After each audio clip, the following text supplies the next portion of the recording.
జమ్మలమడుగులో నిర్వహించిన విలేకరుల సమావేశంలో వైకాపా ఎమ్మెల్సీ రామసుబ్బారెడ్డి కూటమి ప్రభుత్వంపై తీవ్ర విమర్శలు చేశారు.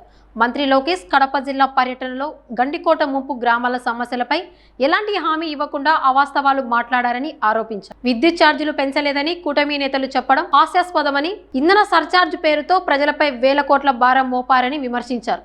జమ్మలమడుగులో అక్రమ ఇసుక రవాణా, లిక్కర్, పేకాడ కేంద్రాలు పెరిగిపోయాయని ఎమ్మెల్యే ఆదినారాయణ రెడ్డిపై ఆరోపణలు చేశారు. రాష్ట్రంలో ప్రారంభిస్తున్న ప్రాజెక్టులు అన్ని జగన్ హయాంలో తీసుకొచ్చినవేనని, వచ్చే ఎన్నికల్లో ప్రజలు కూటమి నేతలకు గుణపాఠం చెబుతారని రామసుబ్బారెడ్డి అన్నారు.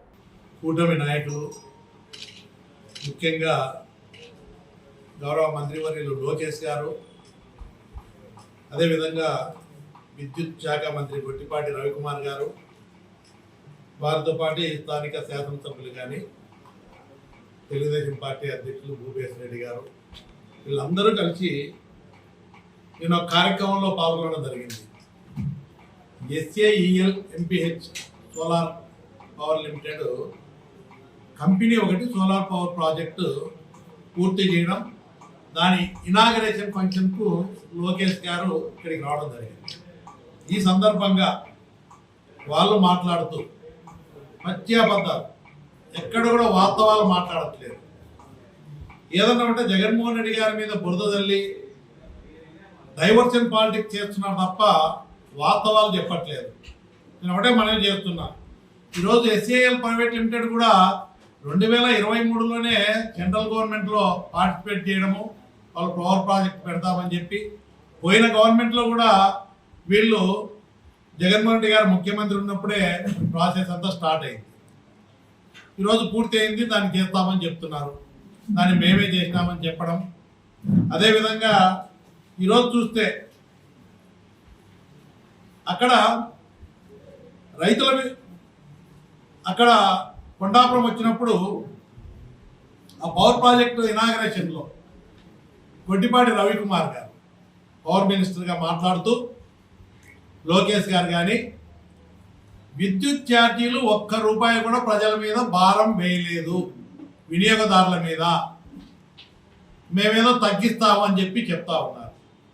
కనీసం ఆ మాట మాట్లాడడానికి మీరు వాస్తవాలు మాట్లాడకుండా ప్రజల మీద కూటమి ప్రభుత్వం అధికారంలోకి వచ్చిన తర్వాత దాదాపు 19,000 నుంచి 20,000 కోట్ల రూపాయలు ఫ్యూయల్ సర్ఛార్జ్ అనే పేరు మీద ప్రజల మీద భారం వేసి వసూలు చేశారు. మీరు వీరబాదుడు బాధినారు విద్యుత్ ఛార్జీల మీద.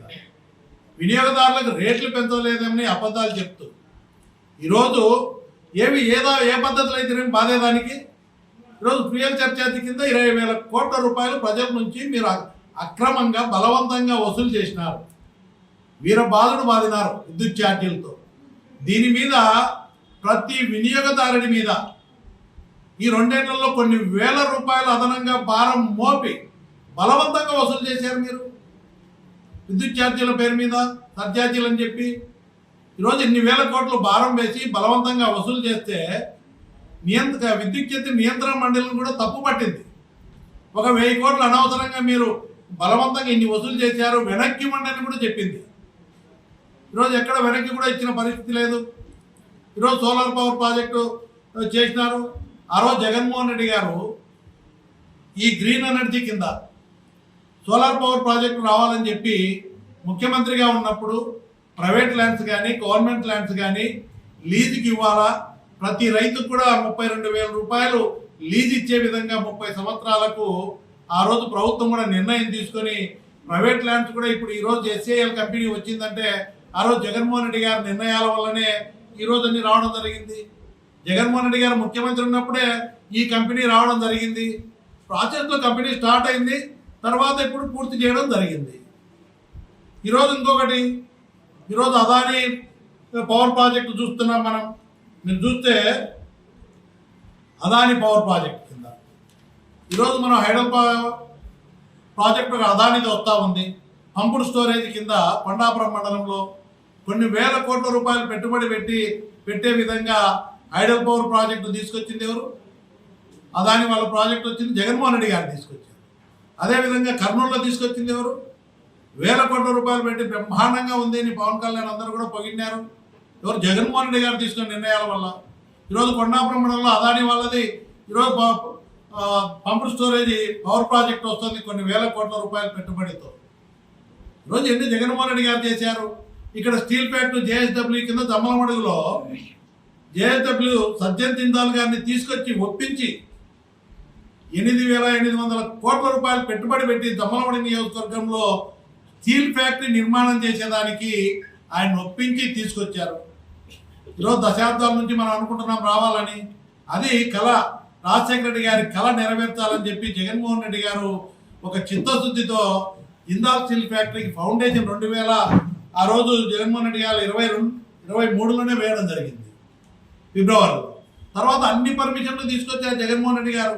కట్టడం ఇది, దాని పర్మిషన్లు తీసుకొచ్చి దాని నిర్మాణం కోసము ఇవన్నీ చేయాలంటే అవన్నీ కూడా ఆ రోజు జగన్మోహన్ రెడ్డి గారు రాష్ట్ర ప్రభుత్వం కేంద్రంలో కానీ రాష్ట్రంలో కానీ తీసుకురావాల్సిన పర్మిషన్లన్నీ ఇచ్చి స్టీల్ ఫ్యాక్టరీ ప్రారంభించడం ఫౌండేషన్ వేయడం అన్నీ జరిగినాయి. ఈరోజు 2 ఏళ్ళు అవుతా ఉంది. కేవలం ఫ్యాక్టరీ మొదలు పెట్టలేకున్నారు. చంద్రబాబు నాయుడు గారు గౌరవ ముఖ్యమంత్రి కడపకు వచ్చినప్పుడు 15 రోజుల్లో స్టీల్ ఫ్యాక్టరీ ప్రారంభిస్తామని 2 ఏళ్ల కిందట చెప్పినాడు. ఈ రోజు కూడా అతి లేదు. ఈ ప్రాజెక్టులు ఎవరు తెచ్చినారు? జగన్మోహన్ రెడ్డి గారి టైంలో స్టీల్ ఫ్యాక్టరీ తీసుకొచ్చారు. అదాని పంపు స్టోరేజీ వేల కోట్ల రూపాయలు జగన్మోహన్ రెడ్డి.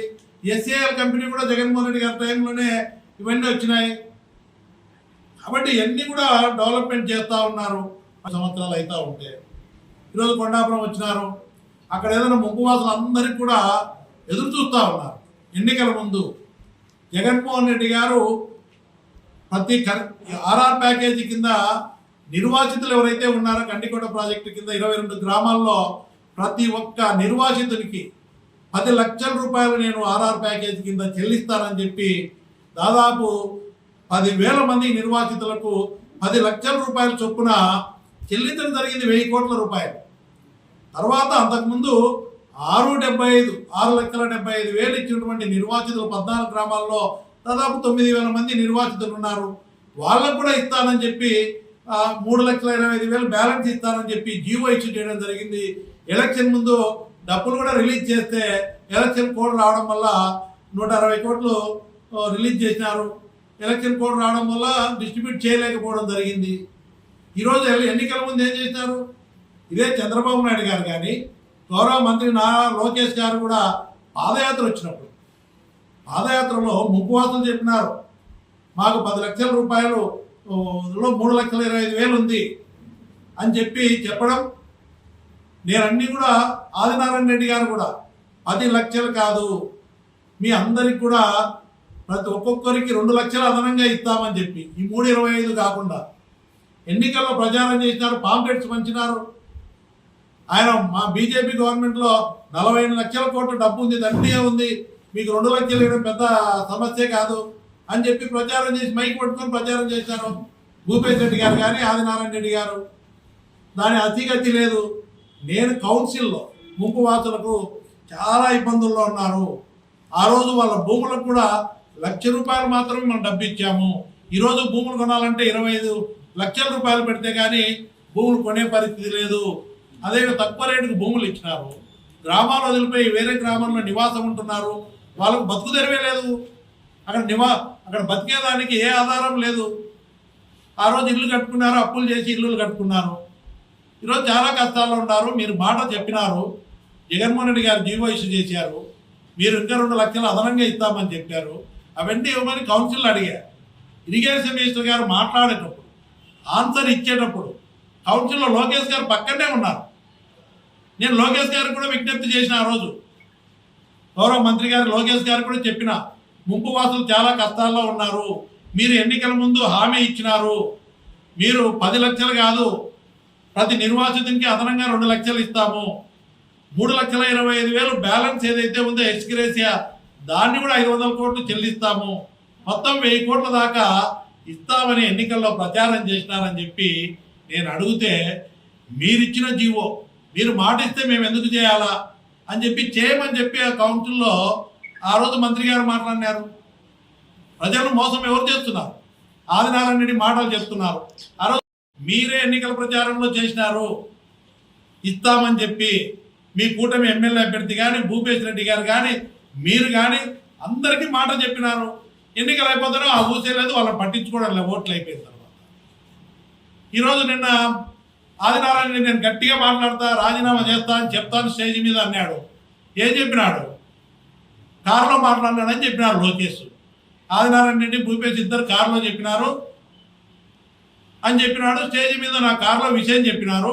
చేస్తామని కూడా కనీసం ఇబ్బందుల్లో ఉన్నటువంటి వాళ్ళు ఎంతో ఆశతో ఎదురు చూస్తూ ఉన్నారు. లోకేష్ గారు వస్తే తప్పకుండా గండికోట నిర్వాసితులకు న్యాయం జరుగుతుంది, వాళ్ళకు రావాల్సిన డబ్బులు ఇస్తారని చెప్పి, ఇవ్వకపోయినా కనీసం ఇస్తామని చెప్పి గట్టిగా హామీ ఇస్తారని చెప్పి లోకేష్ గారు చెప్తారు. ఆదినారాయణ రెడ్డి, భూపేష్ గట్టిగా అడుగుతారన్నారు అనుకున్నాం.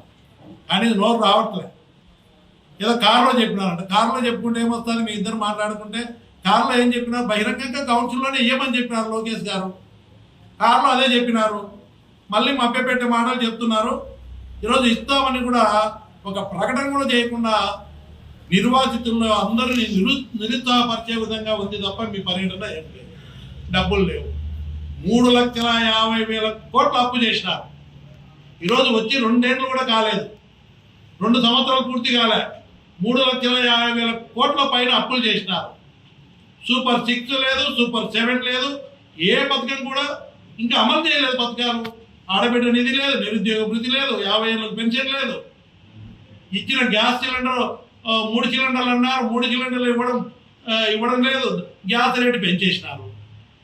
గ్యాస్ రేటు కూడా పెరిగింది. ఈరోజు జగన్మోహన్ రెడ్డి ఇచ్చే పథకాలన్నీ ఇస్తామన్నారు, అన్నీ తీసేసినారు. కనీసం డాక్రా గ్రూపులకు 0 వడ్డీ లేదు. రైతులకు ఇబ్బందుల్లో ఉన్నారు. కనీసం రైతులు పండించిన పంటలకు గిట్టుబాటు ధర కూడా కొనేదానికి డబ్బులు లేవంటే అని రైతులకు మొక్కదన్న కొనేవాళ్ళు లేడు. మిగతా ఏ పంట చూసినా శనగ గిట్టుబాటు ధర లేదు. అదేవిధంగా హార్టికల్చర్ క్రాప్స్, అరటి కానీ మిగతా కానీ ఏదైనా గిట్టుబాటు ధర లేదు. ప్రభుత్వం ఏమన్నా మద్దతు ధరకు కొనుగోలు చేసి రైతులను ఆదుకుంటుందంటే ఆదుకునే పరిస్థితి లేదు. అంతో ఇంతో కొంటే దళారీలాగా తయారైంది ఆ దమ్మనబడుగులో దోపిడీ. ఆడికి తీసుకోకపోతే అయ్యా మద్దతు ధర శనగలకు 5,875 రూపాయలు ఉందని చెప్తే ఆల్రెడీ ఇవ్వాలంటే ఇలా కమిషన్ ఇవ్వాలి మార్కెట్ యార్డులో. అవి కూడా కొంటారంటే కొనే పరిస్థితి లేదు. అల్ట్రాటెక్ లాంటి అంత పెద్ద కంపెనీ దోపిడీ కోసరం నువ్వు అన్నాళ్ళు ఆపితే కూడా పట్టించుకునే నాదులు లేడు. ఏ కంపెనీ చేసినా కూడా జిల్లా కలెక్టర్ స్పందించట్లే, పోలీస్ డిపార్ట్మెంట్ స్పందించట్లేదు. అటు దోపిడీకి అట్లా దాన్ని ఆపితే చర్యలు తీసుకోవడం. ఇసుక దోపిడీ చేసి 40 అడుగులు 50 అడుగులు లోతుకి ఇసుక దోపిడీ చేసి 100 టిప్పర్లు రాత్రి పౌలు తోలుతుంటే పట్టించుకునే పరిస్థితి లేదు. నీతి వాక్యాలు ఆయన లెక్చరర్. ఇలాంటి దోపిడీకి మాత్రం బ్రహ్మాండంగా ముందుంటాడు. క్లబ్బులు నడుపుతాడు. సిగ్గుండాల. ఒక ఎడ్యుకేషన్ ఇన్స్టిట్యూషన్ ఉంది, జూనియర్ కాలేజ్, దాంట్లో క్లబ్ నడుపుతారు. అదే పార్టీకి సంబంధించిన బీజేపీ ఎంపీ లెటర్ ఇచ్చినాడు, క్లబ్బులు నడుపుతున్నారని. ఏమైనా తగ్గినావా? నీకేం లేదు. సమాజం ఎటుపోయినా పర్వాలే, పిల్లల భవిష్యత్తు ఎటుపోయినా పర్వాలే, నీకు దోపిడీ కావాలి. దమ్మలమడుగులో క్లబ్ నడుపుతూ ఒక జూనియర్ కాలేజ్ పక్కనే ఉంటే దాంట్లో క్లబ్ నడుపుతూ 50-60 లక్షల రూపాయల ఆదాయం కోసం కొన్ని జీవితాలు నాశనం అవుతాయి క్లబ్బులు. నిన్ను చూసి నువ్వే అటు చేస్తుంటే నీ అనుచరులంతా కూడా ఎక్కడ పడితే ఎక్కడో క్లబ్బులు నడుపుతూ ఉంటారు. నీ అనుచరులందరూ ఎక్కడ చూస్తే అక్కడ క్లబ్బులు. లిక్కరు, ప్రతి ఊరికి మంచినీళ్ళు దొరకట్లే. ఎండలకాలం వచ్చింది, ఈరోజు సమ్మర్ వచ్చింది, మంచినీళ్ళు లేవని నాకు ఎన్నో కంప్లైంట్లు వస్తున్నాయి ఊళ్ళో నుంచి. ముద్దునూరు మండలము, మైలవరం మండలము, ఎక్కడ చూసినా నీళ్లు లేవు సార్, ఇబ్బంది పడుతున్నాము, పట్టించుకునే నాదుడు లేదు ఈ కుటుంబ ప్రభుత్వంలో అని చెప్పి. మంచినీళ్ళు దొరకవు కానీ ప్రతి ఊళ్ళో మద్యం 30 రూపాయలు రేటు ఎక్కువ పెట్టి ప్రతి చోట దోపిడీ చేస్తా ఉన్నారు. ఇసుక దోపిడీ, మద్యం దోపిడీ, ప్రయాస్ దోపిడీ, ఫ్యాక్టరీ నుంచి దోపిడీ. ఎన్నో అవకాశాల కోసం జగన్మోహన్ రెడ్డి గారు కృషి వల్ల అయితేనేమి, సిమెంట్ ఇండస్ట్రీ అన్ని రావాలని రెడీగా ఉన్నారు.